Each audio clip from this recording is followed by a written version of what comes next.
The Vrex Dominion had mapped every species in the quadrant. From the whispering insect hives of Coulter Prime to the methane-breathing giants of Gluon 7. Every known race had been studied, categorized, and, when necessary, subjugated. But humans refused to fit the model. Admiral Krex, commander of the Vrex reconnaissance fleet, stood in the center of the holographic projection chamber. A 3D rendering of Earth hovered before him, highlighted in red pulses. "They've stopped moving again," he growled. 6 days. Not a single ship launched. Not one satellite adjustment. No power fluctuations. His second-in-command, a hunched analyst named Velk, shifted uneasily.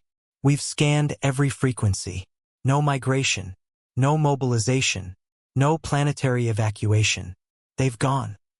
"Still," Krex hissed. "Species do not go still. Species run. They panic. They hide. They fight. They don't wait." And yet, that's exactly what the humans were doing.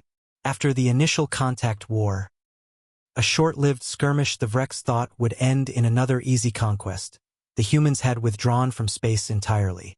Their outposts had gone silent. Stations shut down. Orbital patrols ceased. The Vrex assumed it was surrender by silence. But Earth had not raised a flag. It had not called for peace. It had simply paused. The Vrex didn't understand humans. Not really. Their culture was fragmented, contradictory, equal parts compassion and violence, diplomacy and vengeance. And now, when pressed to the brink, humanity had responded with silence. For weeks, Vrex intelligence drones circled the Earth, invisible and undetected. Still, humans made no move. Cities still lit up at night. Satellites still blinked in orbit. But there was no chatter, no broadcast, no threats, no retaliation. "Maybe they're broken," Velk offered meekly. "Maybe we damaged their command structure." Krex's mandibles twitched. "No, this is coordinated. This is..." He was interrupted by a sudden alert. A red marker pulsed on the side of the hologram. "New signal detected," the AI voice announced. "Deep space burst. Origin. Human colony Kepler 62F. Velk turned pale green. That colony was destroyed 3 months ago. The signal was brief. A single transmission. A human voice. One word. Soon. Silence returned. Krex stared. His chest armor creaked with the pressure of clenched muscles. What kind of species issues a warning from the ashes of a ruined colony? Velk gulped. A species that plans revenge. 3 days later, a Vrex dreadnought disappeared near Saturn. No explosion. No warning. One moment it was there. They transmitted 1 second of corrupted data. A dark shape, jagged and massive, rising from Saturn's rings like a ghost. No heat signature. No known structure. "Human," Krex barked. "No known design match," Velk whispered. "But materials are Terran. Reinforced titanium, carbon webbing, fused armor. This was built recently." "But how?"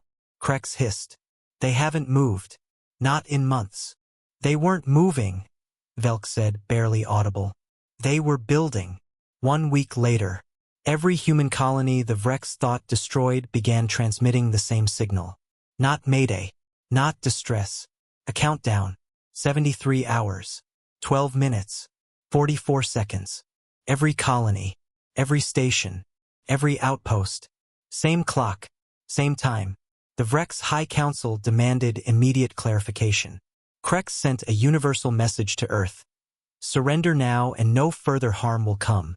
No response.